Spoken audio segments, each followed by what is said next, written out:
بسم اللہ الرحمن الرحیم۔ السلام علیکم ورحمۃ اللہ وبرکاتہ۔ میں زبیر خان ہوں اور آپ میرا ویلاگ دیکھ رہے ہیں۔ گاندھی جی کی تنبیہ کے باوجود احمدیہ مسلم جماعت پاکستان کیوں آئی، یہ آج کے پروگرام کا موضوع ہے۔ قیام پاکستان کے چند سالوں بعد یعنی 1953 سے ہی پاکستان میں احمدیہ مسلم جماعت کے ساتھ ظلم و ستم کا سلوک ہونا شروع ہو گیا تھا، اور حیرانی والی بات یہ تھی کہ احمدیہ مسلم جماعت نے پاکستان کے قیام میں اس وقت کی سیاسی جماعت مسلم لیگ کے ساتھ مل کر پاکستان کے قیام کی راہ ہموار کی تھی، اور پھر اسی پارٹی کی پنجاب مسلم لیگ کے ممتاز دولتانہ کی ریشہ دوانیوں کی وجہ سے احمدیہ مسلم جماعت کے خلاف یورش برپا کر دی گئی۔ اور یہ بات اس وقت تحقیق کرنے والے عدالتی کمیشن نے اپنی کارروائی میں بھی لکھی ہوئی ہے۔ کچھ ایسا ہی منظرنامہ پھر سال 1974 میں بھی دیکھنے میں آیا۔ مغربی پاکستان کی پیپلز پارٹی کی انتخابات میں کامیابی کا بڑا سہرا احمدیہ مسلم جماعت کو جاتا ہے، کیونکہ اس وقت کے حالات کے مطابق پیپلز پارٹی دوسری سیاسی پارٹیوں کے مقابلہ پر وہ واحد جماعت تھی جو ملک کی یکجہتی کی بات کیا کرتی تھی،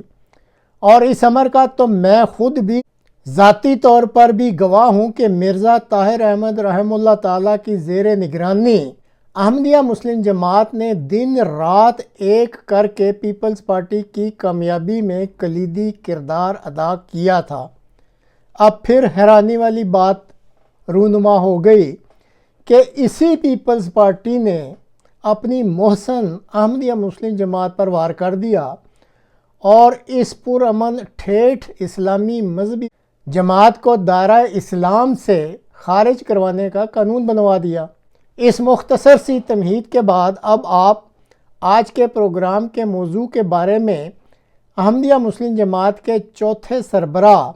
حضرت مرزا طاہر احمد رحمہ اللہ تعالیٰ کی ایک ویڈیو کی ریکارڈنگ کا کچھ حصہ دیکھیں گے، جس میں تقسیم پاک و ہند سے قبل گاندھی جی کی ایک تنبیہ کی تفصیل کے ساتھ ساتھ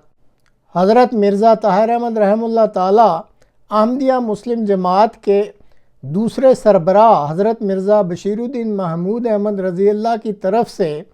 جماعت احمدیہ کے ساتھ دوسرے مسلمانوں کی طرف سے ہونے والے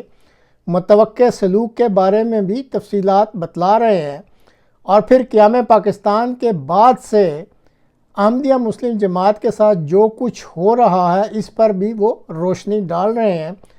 تو ناظرین، اب آپ ملاحظہ کریں حضرت مرزا طاہر احمد رحمہ اللہ تعالیٰ کی گفتگو کا کچھ حصہ۔ کہ باوجود اس کے کہ مہاتما گاندھی نے بھی، نہرو صاحب نے بھی، حضرت خلیفہ المسیح ثانی میرے سے 2 دفعہ پہلے جو سربراہ تھے جماعت کے، ان کو ذاتی پیغام بھیجے، اپنے نمائندے بھیجے، منتیں تو نہیں کہتا لیکن تنبیہ ضرور کی کہ آپ پاکستان کے ساتھ شامل ہونے کی غلطی نہ کریں، یہ آپ سے بہت برا سلوک کریں گے، اور جو افغانستان میں آپ لوگوں سے ہو چکا ہے اس کی یادیں تازہ کر دیں گے۔ اور گاندھی صاحب نے جو پیغام بھیجا مردولا سارا بائی کے ذریعے بھجوایا تھا، اور اس میں اتفاق اپنے لیے سمجھتا ہوں کہ میں اس میں موجود تھا اس وقت۔ اس نے یہ پیغام دیا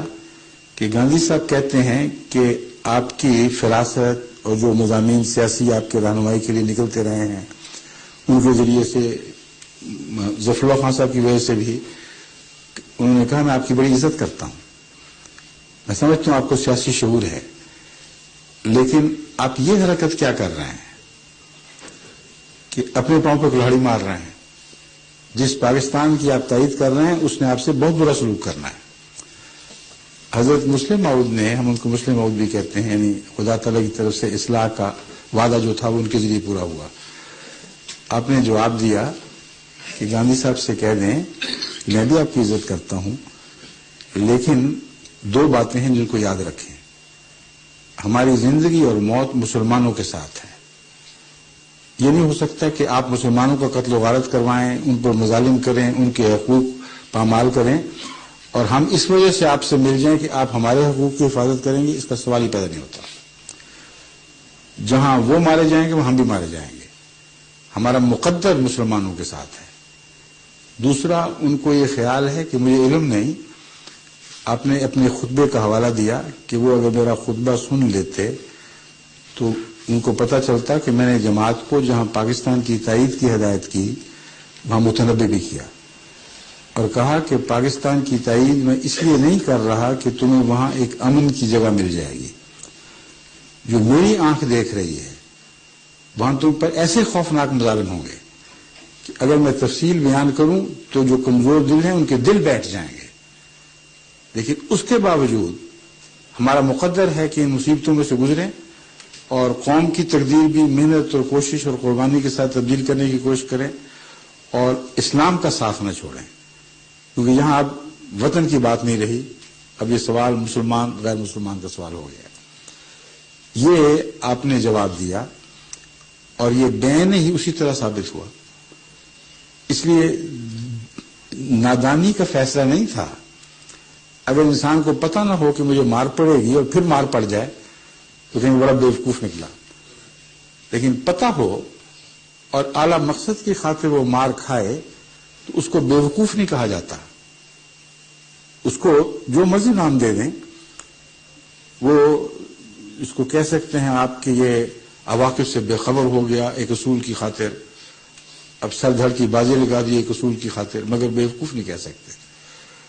یہ حال مسلسل پاکستان میں جاری رہا اور خود میرے ساتھ بھی ایسے مواقع وابستہ ہیں جہاں میں نے وہی کردار ادا کیا جو میرے باپ نے پہلے کیا تھا. جب پیپلز پارٹی وجود میں آئی ہے تو اس زمانے میں اس وجہ سے کہ پیپلز پارٹی اس وقت پاکستان کی وحدت کا نعرہ لے کر اٹھی ہوئی تھی اور مشرق اور مغرب میں تفریق کا جو مسئلہ یا شرارت شروع ہوئی وہ بعد کی بات ہے. آغاز میں پیپل پارٹی کا منشور ایک ملکی یکجہتی اور ملکی وحدت کا منشور تھا. اس کے برعکس باقی جتنی پارٹیاں تھیں وہ تقسیم کی طرف مائل ہو گئی تھیں. ولی خان صاحب اب پختونستان کی بات کر رہے تھے، دولتانہ صاحب اس وقت بنگلہ دیش کے لیڈروں کے ساتھ ساز باز کر رہے تھے، ان کے ساتھ مل گئے تھے. تو جماعت کے لیے چارہ کوئی نہیں تھا. چنانچہ پیپلز پارٹی کی مدد میں جو بھی جماعت نے خدمت کی ہے اس میں مجھے اکیلے کو جو موقع ملا ہے وہ سب سے زیادہ ہے. کیونکہ حضرت خلیفۃ المسیح ثالث جو میرے پیشرو تھے انہوں نے مجھے پیپل پارٹی اور بھٹو صاحب سے رابطے کے لیے مقرر کیا ہوا تھا. چنانچہ میں نے ان کی خاطر ان کی جو پلاننگ تھی اس میں بہت کام کیا، ان کی پہلی تقریر کے سلسلے میں بھی ان کی بہت مدد کی. جب یہ جیت گئے تو اس وقت میں سندھ اپنی زمینوں کے دورے پہ گیا تو رستے میں ویرپور خاص ہے، وہاں جو پیپلز پارٹی کے چوٹی کے سربراہ مثلا سید غلام رسول شاہ صاحب مرحوم اور اس طرح کے اور بڑے سربراہ تھے، انہوں نے میرے اعزاز میں دعوت کی اور بہت عزت دی اور دعوت کے بعد ایک تقریر کی پیر غلام رسول شاہ صاحب نے، اور انہوں نے کہا کہ مرزا صاحب میں جانتا ہوں کہ جماعت احمدیہ کے بڑے احسان ہیں ہم پر،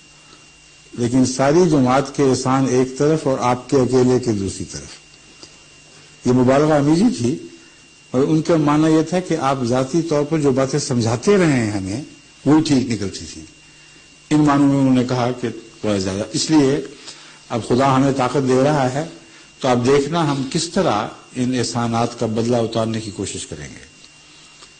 میں نے ان سے کہا، مجھے موقع ملا نا، میں نے کہا پیر صاحب میرا آپ سے بڑا گہرا تعلق ہے، واقعی بہت اچھے انسان تھے، لیکن مجھے معذرت کے ساتھ اختلاف کی اجازت دیں. آپ احسان کا بدلہ ضرور اتاریں گے لیکن اسی طرح اتاریں گے جس طرح مسلم لیگ نے پاکستان کے قیام کے احسان کا بدلہ اتارا تھا، اس سے الگ ہو کے نہیں اتاریں گے. پہلی اینٹی احمدیہ تحریک جو 1953 میں چلی ہے وہ دولتانہ کی سربراہی میں چلی ہے اور 1953 کی تحقیقاتی عدالت نے 100% وضاحت کے ساتھ لکھا کہ حکومت پنجاب کروا رہی تھی سارا قتل و غارت، ورنہ آئی جی نے کہا کہ آئی جی کا کیا سوال ہے، اگر ایک تھانے دار مجھے دیتے اور کہتے کہ اس کو بند کرا دو تو مجال نہیں تھی مولوی کی